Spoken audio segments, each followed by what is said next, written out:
S'il a des petits enfants, Kama kuna watoto wangali badogo, il veut éteindre la lumière. anapenda kuwakisha malampi, matala, Il les avertit. kuna wakalamusha mbele. Dit préparez-vous. Asa mujitayarishe, kila mtu atayarishe Je vais éteindre la lumière. kitu yake, napasha kuzimisha moto. Il ne va pas faire ça brusquement. Atashtusha.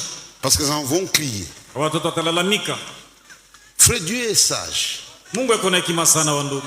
C'est le meilleur planificateur. Yeye anajua kupanga vitu mzuri sana. Ça fait exactement 2 semaines, je crois. Ishafanya majuma mbili na waza. Dimanche le 31 août. Na waza ilikuwa kani muyenga le 31 août. Devant cette église, je disais au revoir à l'église et je donnais le plan du voyage. Nilakaka kanisa nilibaonesha vile nitatembea musafari. Je pars Semaka sema naenda pour aller voir mon frère à l'hôpital. Jua kumuna ndugu yangu Eugene kwa hospitali. Et le lundi, le 1er septembre, je partais pour la Belgique. Na lendi mwezi wa kenda ya mwaka ndio nibeba avion yangu jua kwenda ku Belgique. Quand je me trouvais à Addis Abeba en escale, wakati ulikuwa ni kusimama ku Addis Abeba la nuit, usiku, j'attendais l'embarquement. nilikuwa tuka tupande avion nyingine. Je dis à ma femme, nikamwambia bibi yangu, ça c'est un voyage difficile et compliqué. Hii safari kwa nguvu sana. Parce que j'aurais à gérer 2 choses. Kuna vitu mbili napaswa kujua namna kutumika mzuri. Il y a mon frère qui est à l'hôpital. Kuko ndugu yangu mwenye kwa hospitali, ndugu yangu Eugene. Quel que soit l'endroit où je me trouverai, hata kama niko fasi gani kule nitahubiri, je serai obligé d'aller le voir chaque semaine. Nitaanza kufanya kila juma naenda kumuona kwa hospitali. Et puis il y a aussi la prédication. Tena napaswa kwanza kuhubiri neno la Mungu. C'est l'un des voyages les plus compliqués. Hii safari yangu hii niko naenda iko ya nguvu sana. Quand je finis, kisha mimi kumsema vile, après 30 minutes, un coup de téléphone. Kisha dakika 13 nikapokea kuya telefoni. Un frère m'a appelé. Ndugu mwakanita. Dit, nous venons d'apprendre par les réseaux sociaux que frère Eugene n'est plus. Akasema kupitia réseaux sociaux tunajulishwa sema ndugu Eugene anako tena anatuacha. L'information est-elle fondée? Akaniuliza sema njoo vile. Dit, attends, j'appelle Bruxelles. Nikamwambia sema chunga mbele niite ku Bruxelles. J'ai appelé Bruxelles, frère Michel. Nikaita ku Bruxelles, nikamwita ndugu Michel ku Il Bruxelles. a confirmé la chose. Akasema ndugu Eugene aisha tuacha. C'était à plus ou moins 15 minutes d'embarquement. Ilikuwa ni karibu dakika 15 mbele ya kupanda avion. Ma femme était à côté. Bibi yangu alikuwa pembeni. Et on était tous sous le choc. Na ile mambo katugusa sana. On a envoyé dans ces conditions-là. Muone tulisafiri na ile habari ya kilio. On n'a pas pu fermer l'œil. Tulishindwa kulala. On était à Bruxelles et le même jour, nous sommes allés à Paris. Tulifika ku Bruxelles. Ile siku moja tukaenda ku Paris kubakia dada yetu Jose Kazadi. Mais il y a quelque chose qui était aussi arrivé. Kuko mambo ingine ilifika. J'aimerais vous le dire. Niko napenda kumiambia. Ça devait être la nuit du 11 août. Non, 11... Oui, août, je crois, 11 août, oui. Nawaza ilikuwa le 11 mwezi wa 8, le 11 août. J'étais chez mon frère Mangi. Nilikuwa kwa ndugu Mangi. Je ne lui avais pas dit la chose. Siamwambia kai mambo. J'ai fait la prédication à Durban, c'était le 10 dimanche. J'ai pris l'avion le même jour pour aller passer nuit à Jobu. Nilimaliza kuhubiri kujirubani kwa le 10 mwinga, nikabeba ndege nikaenda kujobu kwa maana nipasha kutoka le 12 mwezi wa 8. Je dormais. Nilikuwa mwenye kulala.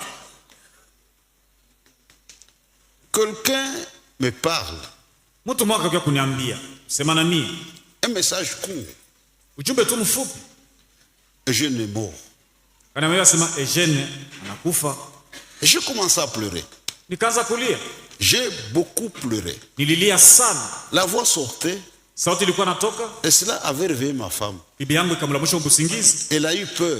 Elle m'a pas touché. Quand je me suis réveillé, kisha mimi kulamuka usingizi. Dis, qu'est-ce que tu as vu? Bibi yangu akaniuliza sema uliona nini? Tu as beaucoup pleuré. Qu'est-ce que tu as vu? Ulilia sana, uliona nini? Je n'ai pas répondu directement. Sikumujibia pale pale. Parce qu'intérieurement, j'ai repoussé la chose. Kwa maana mimi nilikuwa nakataa sema ndugu Eugene akufa. Je la connais. Najua vile bibi yangu anaikala. Mais ce qui m'a étonné, Lakini mambo ilinishangaisha. elle a réagi. Pale pale Dit, m'as-tu vu morte? akaniambia, sasa uliona sema ni mie njoo niisha kufa, nilikufa. Dis-le-moi ouvertement. Uniambia waziwazi kama ni mie njoo nilikufa. Là, j'ai toujours dit la vérité. Nikamwambia Dis, pale là, pale c'est ce ukweli. que j'ai vu. Nikamwambia ile ndoto niliona. Mais intérieurement, j'ai repoussé la chose. Lakini mie ndani yangu nilikuwa nakatala sema ndugu Eugene hakufa. Haina vile. J'ai repoussé la chose, non. Nilikuwa nakatala sema haina vile. Il est parti pour un contrôle. Aliendaka kule kupari ni juu ya kuona bamunganga. Il n'y avait rien. Akuwa mgonjwa. J'ai pleuré, la voix sortait pendant longtemps. Mubusingizi nililia sana. Na sauti ilikuwa natoka. Nilia muda mrefu. Bibi yangu yuko pale. Je n'avais même pas dit à mon frère Nani, frère Mangi, chez qui j'ai logé. Sikumwambiaka ndugu Mangi ile ndoto nilipataka. J'ai compris que Dieu m'a préparé pour un peu amortir le choc. Nilelewa sawa Mungu aliniterishaka juu nijue namna gani ile mambo itanifikia vile nitajitwala. C'est un père tendre. Mungu wetu ni baba mwema sana.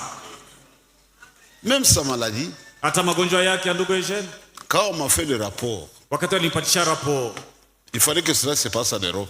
Il fallait mambo ifanyike ku Ulaya. S'il a fait la crise ici à Lubumbashi, je ne sais pas comment est-ce qu'on allait gérer ça. Sijui kama ile angeangukaka huko Lubumbashi, sijui kama ingekuwa je. Il a fait la crise. Alifanya ile crise. Et puis ça allait bien. Kisha akasikia kwa mzuri. Tous on était déjà préparés à toute éventualité. Sasa wote tulikuwa tushajua mambo yote inaweza kutufikia. Mais si c'était arrivé de façon brusque ici. Lakini kama ingekuwa kwa kutustusha huko mwetu Lubumbashi hapa kwetu. Dieu est bon. Kwa ndugu yangu namiambia sa Mungu ni mwema. J'ai eu l'occasion de voir son corps. Nilipata ile bahati ya kuona mwili yake. Ce que vous avez vu hier ici, on a mis des produits tout ça pour conserver. Mwili yake vile mliona jana baliweka ni madawa juu ya kumchunga mzuri, lakini wakati mimi nilimuona mbele ya kuweka ile dawa. C'est comme quelqu'un qui dormait. Ndugu jana alikuwa sawa vile mtu mwenye kulala. Donc c'est qu'il a eu une mort paisible, il n'a pas beaucoup souffert. Ni kusema lufu yake ilikuwa msalama sana. Hakuhangaika. Ndugu Elvis, c'est comme quelqu'un qui dormait et qui allait se réveiller. Ndugu Eugene, wakati alikufa ni sawa vile mtu alilala na ule alipata kulamka usingizi. On allait chaque jour à la chambre funéraire pour voir les corps, on amenait les frères qui venaient, on allait là-bas. Kila wakati kila siku tulikuwa naenda kule kumorgue na bandugu walikuwa nakuja kutuona, tulikuwa naenda kuona mwili ya ndugu Eugene. Dieu a permis que nous puissions amortir le choc. Mungu alitusaidia ili tujue namna gani tunaweza kujitwala wakati mambo itafika. C'est vraiment un père tendre. Mungu wetu ni baba mwema sana. Et nous croyons qu'il va nous consoler. Tunaamini kwamba Mungu wetu atatufariji. Regardons vers le Seigneur. Tumwangalie tu Bwana na tumtumainie. C'est notre seule source de consolation. Yeye ndio chemchemi yetu ya faraja. Que le Seigneur vous bénisse. Bwana Mungu abibariki. Je crois qu'on va chanter un cantique. Tutaimba wimbo moja. Et on passera à la prédication de la parole de Dieu. Na kisha tutasikia mahubiri ya neno la Mungu. C'est dans la parole que nous allons trouver la véritable consolation. Ni muneno ndio tutapata faraja ya kweli. Les Écritures donnent la consolation. Maandiko iko natuletea faraja. Que le Seigneur vous bénisse. Bwana Mungu ambariki. C'est toi ou c'est Katembo maintenant?